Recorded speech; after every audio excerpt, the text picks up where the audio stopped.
La TVT au cœur de l'information.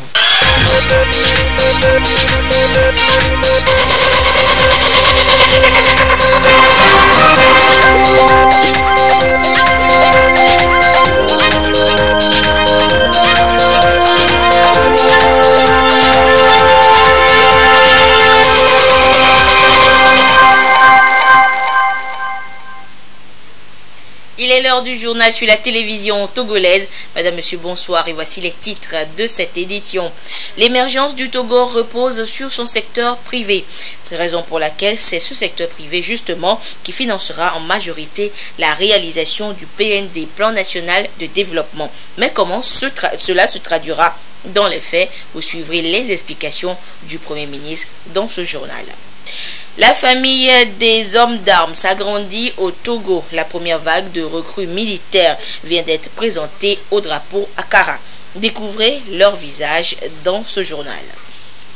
Et puis la femme musulmane est appelée à bâtir le monde de demain. Comment? Elle a reçu les outils cette semaine à Lomé. Quels sont-ils? Restez avec nous pour le savoir. Voilà pour les titres. Madame, Messieurs, bonsoir.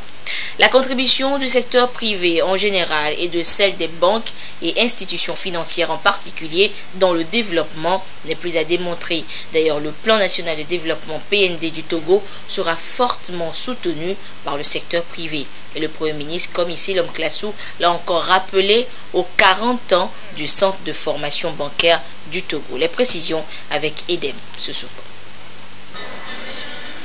C'est un cadre de réflexion entre le gouvernement et le secteur privé sur le PND, Plan National de Développement.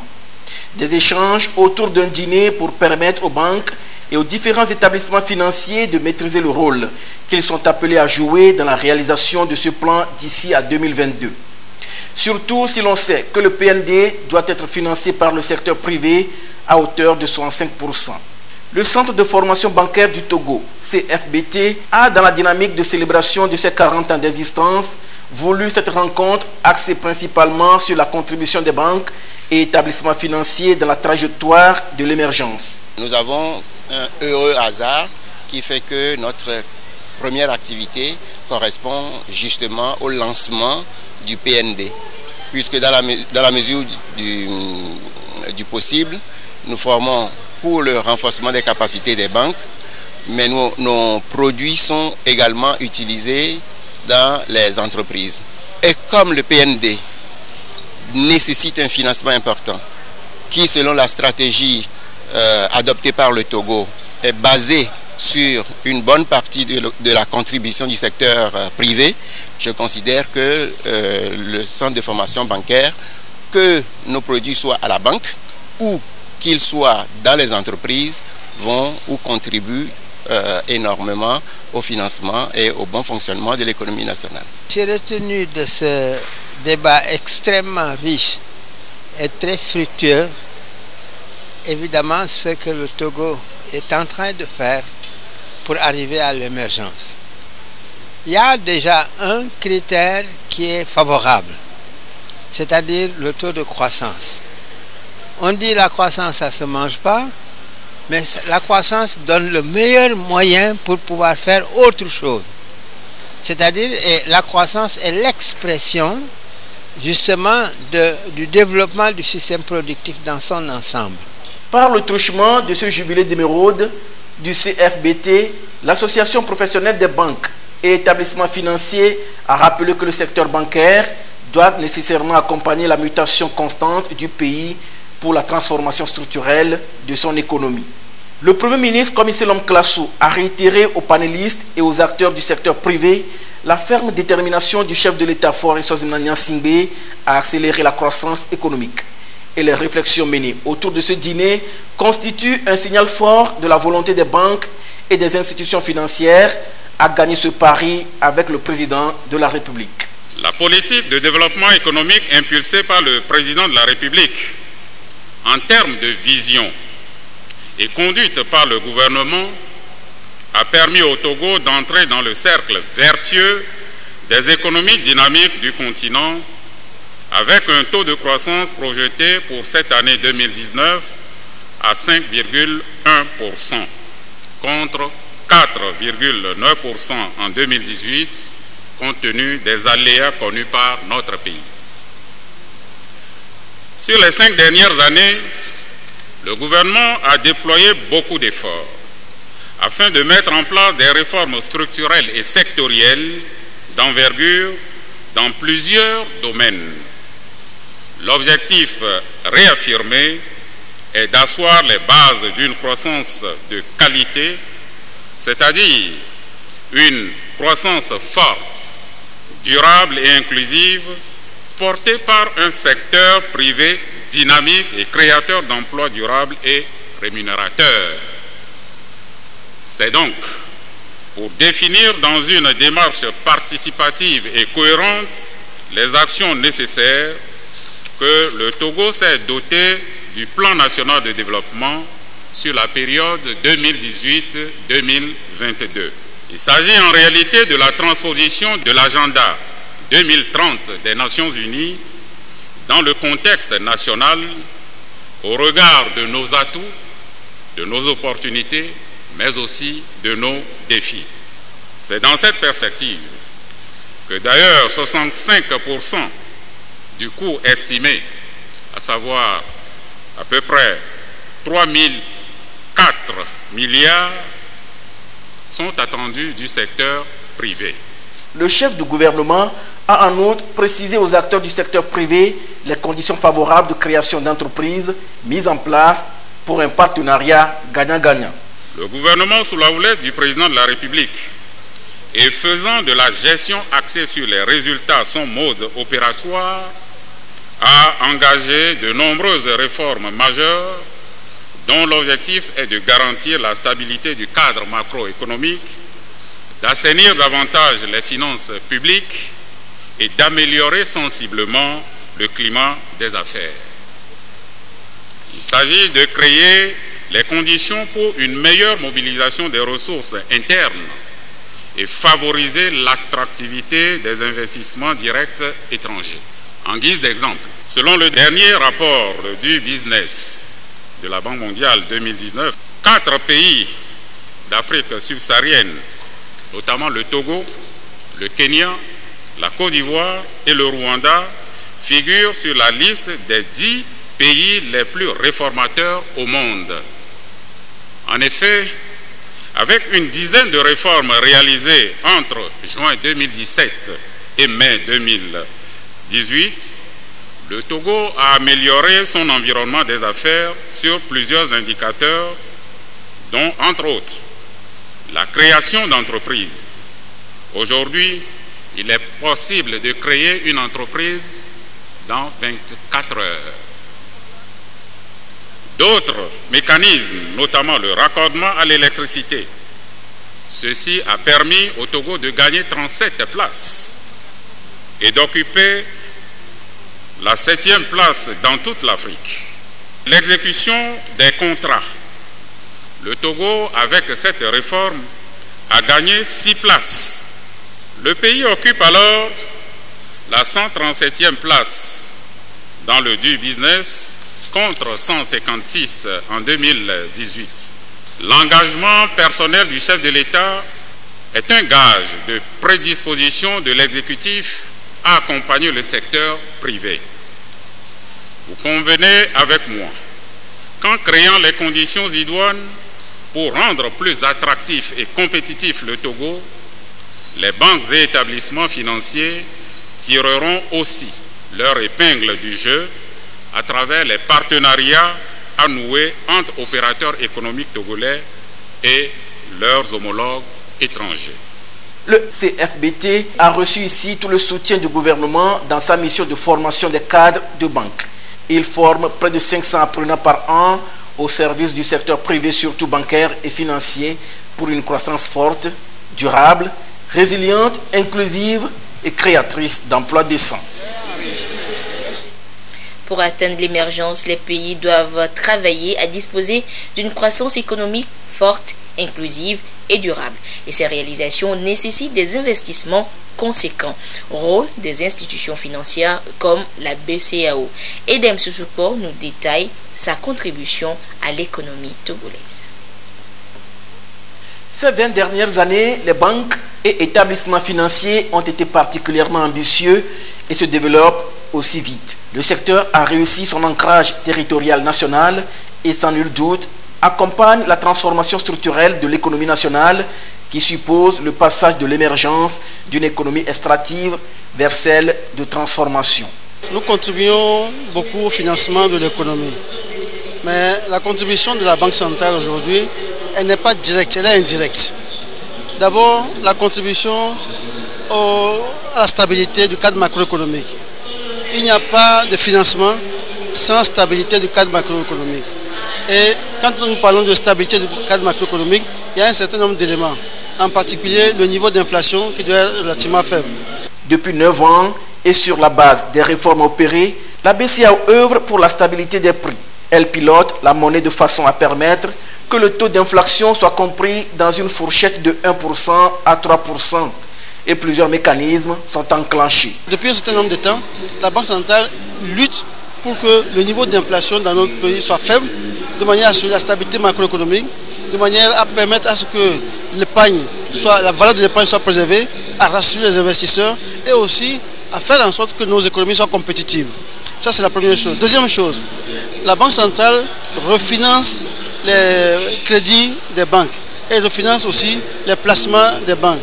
Lorsque l'État a des déficits budgétaires, des problèmes de trésorerie, l'État lève des ressources sur le marché financier en émettant des titres publics.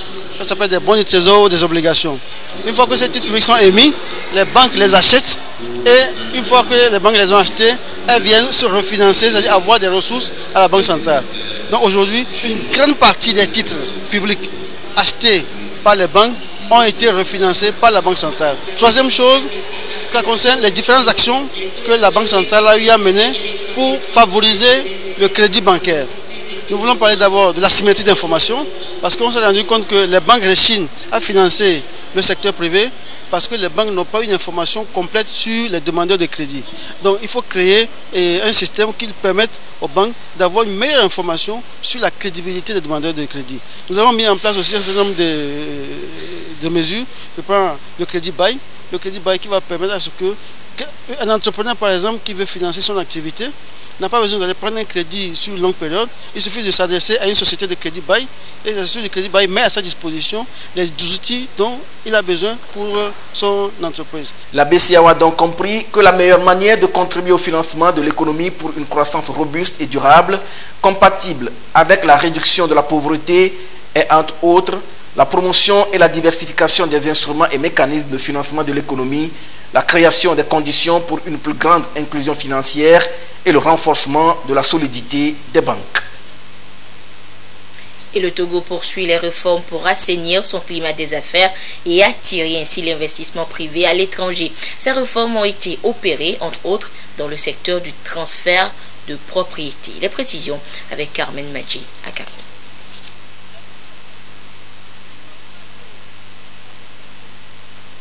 Au Togo, un total de 272 transferts de propriété ont été effectués en 2018 contre 130 en 2017, soit une hausse de plus de 100% dans cette période. Cette augmentation, selon la cellule du climat des affaires, serait la conséquence des réformes opérées sur cet indicateur notamment en termes de réduction des coûts et de simplification des procédures. Depuis décembre 2018, toutes les formalités de mutation foncière sont regroupées. Les phases d'étude de dossiers, de liquidation, de paiement des droits d'enregistrement et de conservation en matière foncière et en matière de transfert de propriété.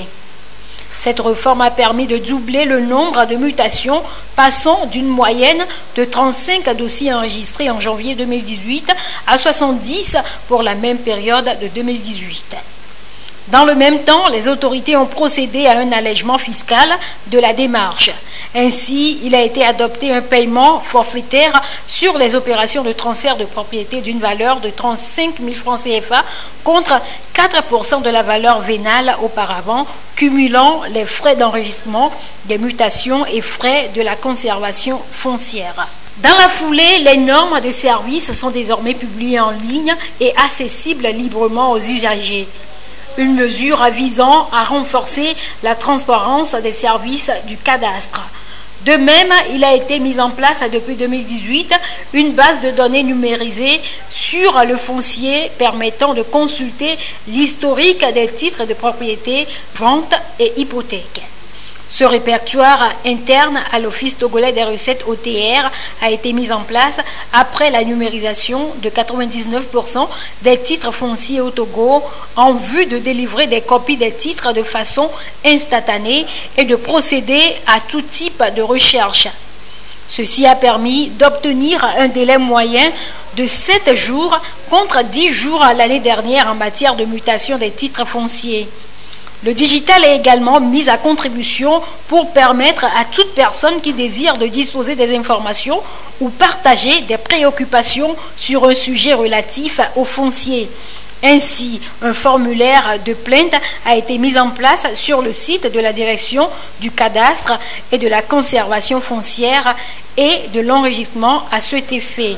De même, les copies des titres fonciers s'obtiennent désormais en moins de 24 heures au prix de 2 000 francs CFA contre les états descriptifs à 10 000 francs CFA délivrés en moyenne en 48 heures.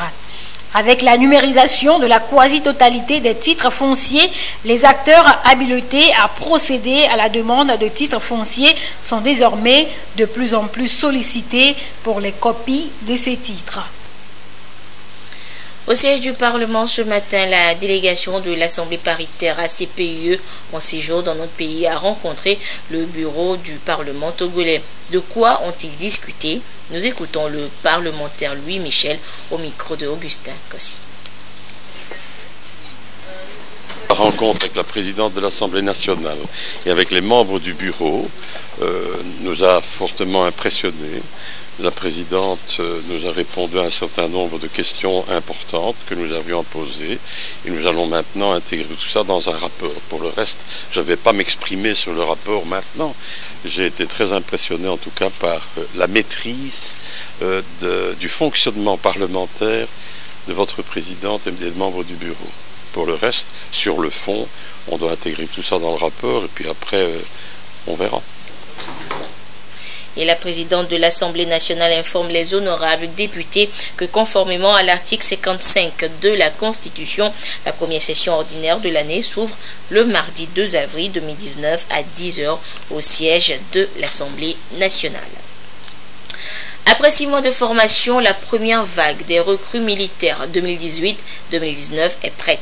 Les nouveaux militaires ont été présentés donc au drapeau au Centre national d'instruction du camp général Améi de Kara. Et depuis Kara, la correspondance de Nestor Mozo.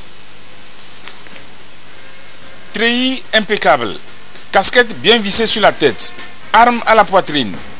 Il passe de l'état de recrue à celui de soldat. 938 garçons et 104 filles, soit 1042 sur les rangs. Ces jeunes ont fini leur FETA, formation élémentaire, troupes toutes armes. C'est la première vague des recrues 2018-2019. Ils ont passé 6 mois au Centre national d'instruction durant lesquels endurance, ténacité, courage et dépassement de soi ont prévalu. Le commandant du CENI, le colonel Malbada Nyazingbe, souligne qu'ils ont été formés conformément aux nouvelles exigences du métier des armes.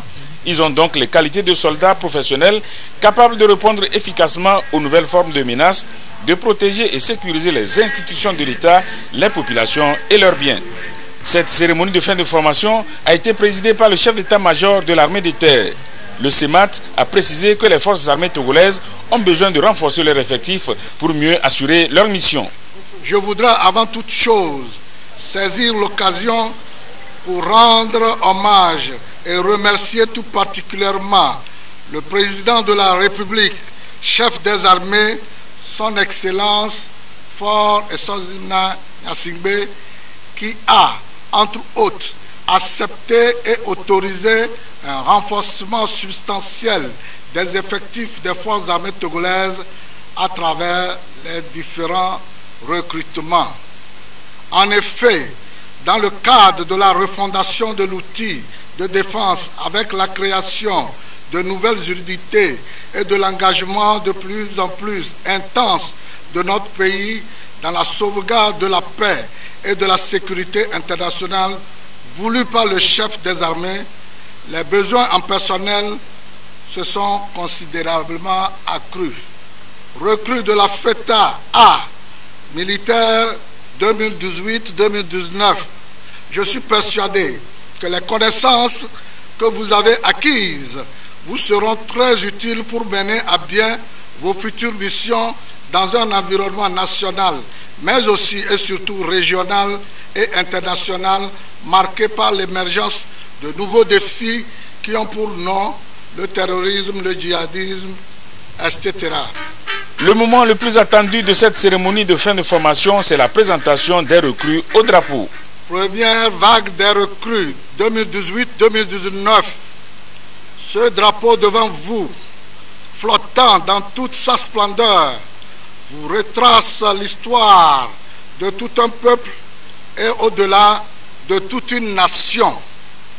Vous avez désormais le devoir et l'obligation de le défendre en tout temps, en tout lieu et en toutes circonstances au prix de votre vie. Ce drapeau porte en lettres d'or l'inscription aussi chère, valeur et discipline. Le mot valeur est synonyme de bravoure et de vaillance guerrière. La valeur est une vertu qui prédispose l'esprit à allier une fougue saine à une audace réfléchie pour imposer sa volonté à l'adversaire au combat. Le mot discipline est le socle des armées dont elle assure la cohésion et la force.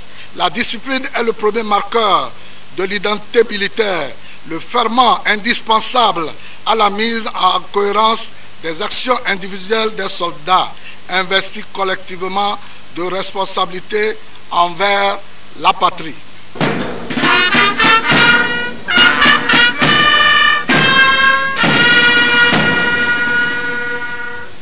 Ils sont donc devenus les sentinelles pour la défense de la patrie, les garants de la paix et de la sécurité, les premiers recours des populations togolaises. Devant la foule, une section des nouveaux soldats a fait une démonstration de la TIOR, technique d'intervention opérationnelle rapprochée. Après 6 mois de formation, ces jeunes sont prêts à servir la patrie avec la force. Ce qui fait aussi le charme de l'armée, c'est l'OS, ou ordre serré. C'est un ensemble de mouvements coordonnés. Les recrues ont montré qu'elles ont également la maîtrise à ce niveau.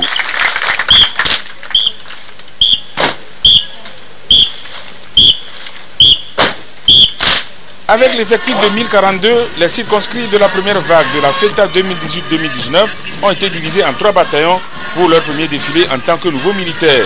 Ils seront affectés dans les différentes unités que comptent les forces armées togolaises. Ils devront compléter leur formation initiale par des formations spécialisées dans ces unités. La femme est appelée à s'impliquer dans le développement du pays et la femme musulmane encore plus. Elle a été sensibilisée cette semaine. Le compte rendu avec Hélène Agbele-Sessi et Ramdan Bassina. Les femmes musulmanes ne veulent plus rester en marge des actions de développement socio-économique de leur pays. Pour ce faire, elles veulent travailler à changer le regard porté sur elles, mettre en valeur leurs compétences et user de leur influence dans leur environnement immédiat. C'est ce que s'attelle à mettre en valeur l'ONG Action internationale pour la promotion du développement AIPD à travers ce salon international de la femme musulmane. L'islam a donné la liberté à la femme de s'exprimer librement, d'entreprendre des activités comme il le faut, mais pour question d'ignorance, pour certaines valeurs culturelles, on constate que ces femmes sont un peu marginalisées. Les femmes auront les notions sur la compétence et le rôle même de la femme dans la société et comment participer activement aux résolutions ou aux décisions de notre cher pays. Ce salon, premier du genre, se veut un carrefour d'échange sur la promotion et la préservation des valeurs islamiques, aider à l'implication ferme des femmes pour l'émergence et l'atteinte de l'égalité des sexes. Nous avons constaté qu'il y a plusieurs femmes musulmanes qui ont des compétences mais qui n'arrivent pas à les faire valoir. Ce salon est un cadre qui permettra tout simplement de rappeler à ces femmes-là qu'avec ces compétences, elles doivent influencer la société positivement, bien sûr, et elles doivent travailler de sorte à ce que le développement réellement puisse prendre son envol. Cette initiative est soutenue par le ministère en charge de la promotion de la femme. Il voit en la démarche un soutien aux efforts du gouvernement. Et parlons toujours du rôle des femmes dans la société, celles dites les Amazones de la République. On appelle donc à consommer local pour un mieux-être de l'économie. Et elles ont lancé cet appel cette semaine. Le compte rendu avec Aïcha Ziribou et Medina Salami. Les Amazones de la République célèbrent en différé la journée internationale de la femme, avec pour thème le franc CFA et le panier de la ménagère, la consommation locale. Elles ont échangé sur les défis économiques auxquels elles font face au quotidien. En guise de réponse, il faut encourager la consommation des produits locaux. Il faut déjà encourager la consommation locale, parce que pour nous, c'est la voie de salut. Et si nous nous tournons vers notre consommation locale, ça va être plus bénéfique pour nous. Alors c'est dans ce sens qu'on s'est dit quand même qu'il faut se retrouver, d'abord être éclairé par des experts. Et au même moment, nous avons déjà fait la promotion de la consommation locale. Alors cette année, c'est une deuxième édition. Et on s'est dit que voilà, il faut encourager, parce que nous-mêmes, on ne veut pas consommer. Or, apparemment, le CFA, on nous dit que c'est une monnaie sérieuse. Si nous avons une grande production, nous avons un pouvoir de s'imposer. Le CFA, s'il est bon ou il est mauvais, on se dit quand même qu'on peut s'autosuffire et on peut peser aussi dans la balance. Les responsables des Amazones de la République ont donc ainsi sensibilisé leurs membres sur la nécessité de préférer les produits togolais afin de créer plus de richesses dans le pays. La sensibilisation s'est poursuivie à travers une caravane pour apporter ce message à tous, consommer local.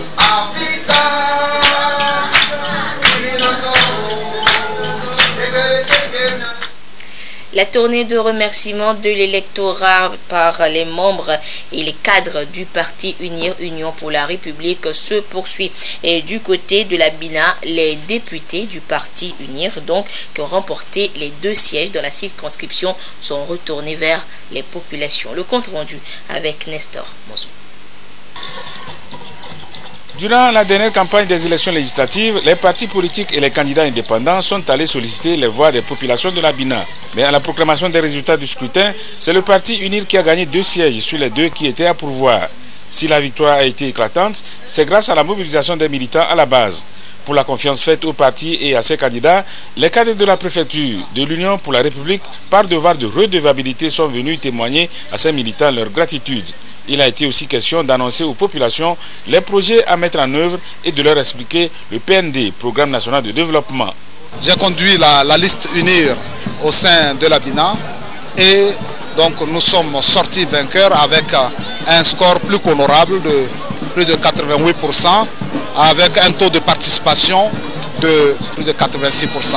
Et donc nous sommes venus, et c'est tout à fait normal, que nous venions pour exprimer notre gratitude et nos remerciements à la population. Le chef de l'État nous a chargé de dire à la population de la BINA qu'il a reçu les préoccupations de ces populations et qu'il y a déjà d'ailleurs certaines préoccupations qui sont prises en compte, certaines en cours d'exécution et que les autres seront examinées avec toute l'attention requise. Nous avons parlé du PND avec ses principaux axes, les 3 principaux axes. Le premier axe qui est donc le pôle des services logistiques et un centre d'affaires de premier ordre.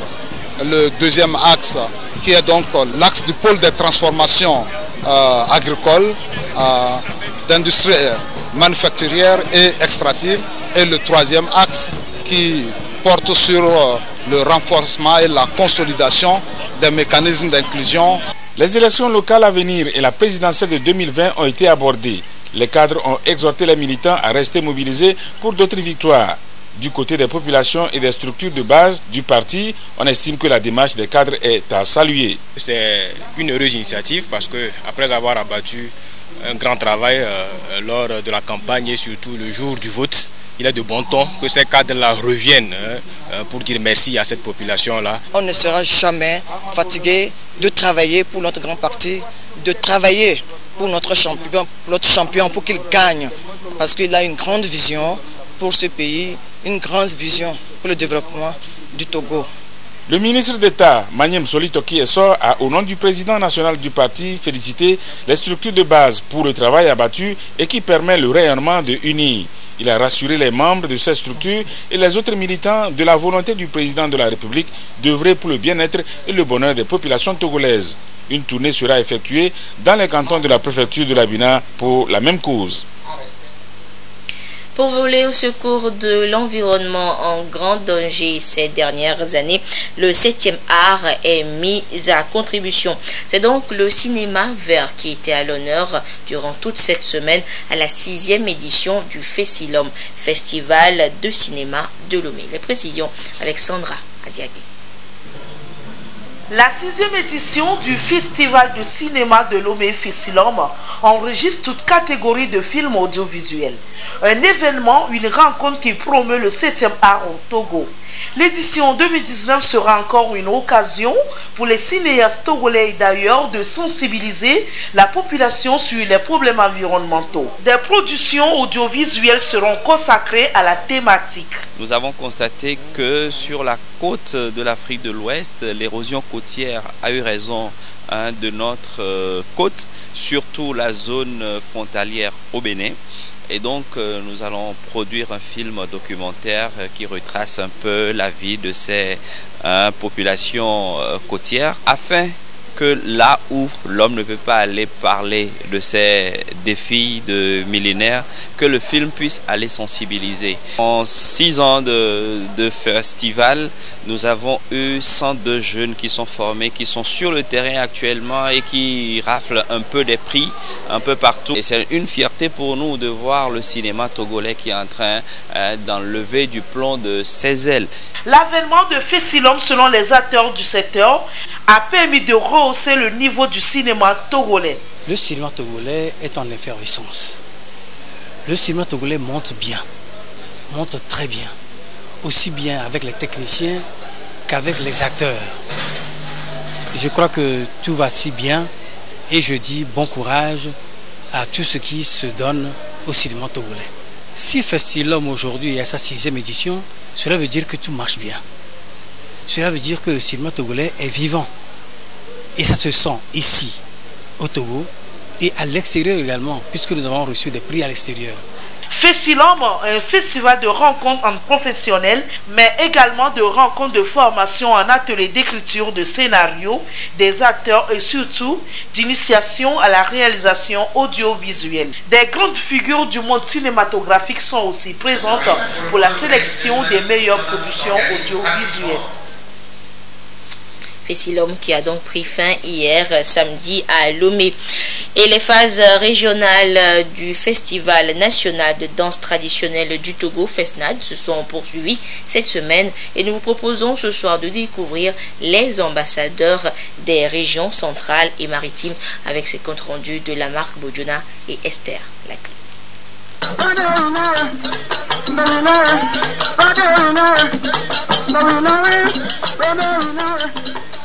4e édition du Festival national des danses traditionnelles FESNAD pour la phase éliminatoire de la région centrale. 5 groupes folkloriques représentant les 5 préfectures de la région étaient présents. Il s'agit de Iteola du canton de Mpoti de Brita,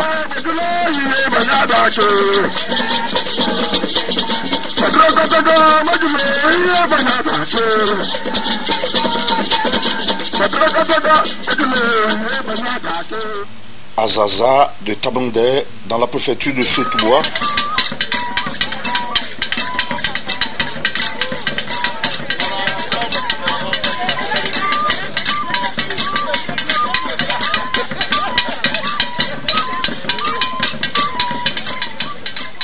Boutou, Boupré, Iperema, de Koussountou, de Tchamba.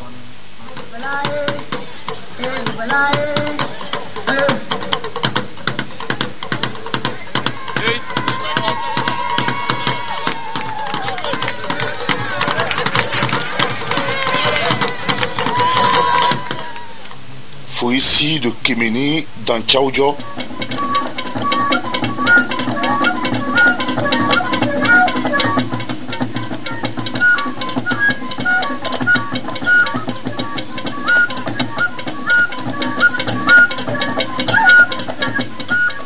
Et Soavana de Tcharkmanga dans la préfecture de Meaux.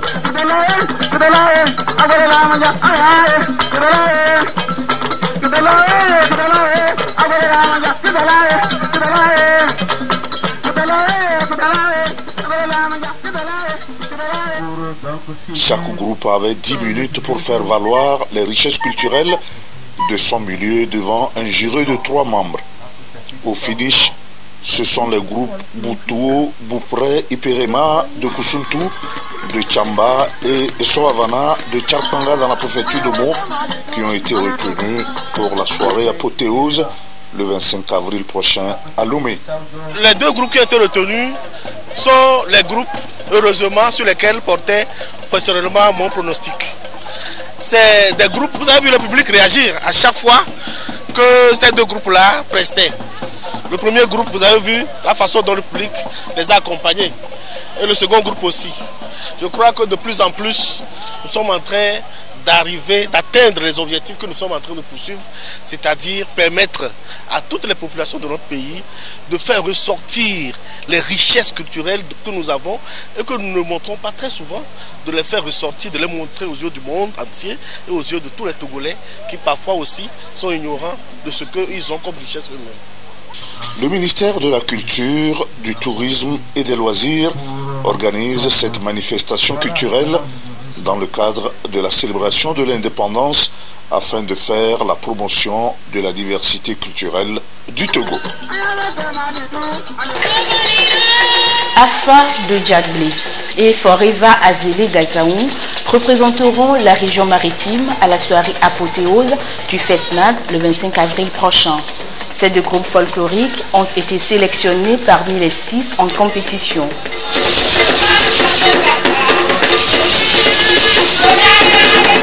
Plusieurs critères ont milité en leur faveur. L'entrée et la sortie de scène, l'esthétique, le costume de scène, l'occupation de la scène et la gestion du temps imparti. Donc ce soir, je suis très content. Au niveau des jurys aussi, bon, ça s'est bien passé. Et en plus, je félicite tous les groupes qui sont venus ici.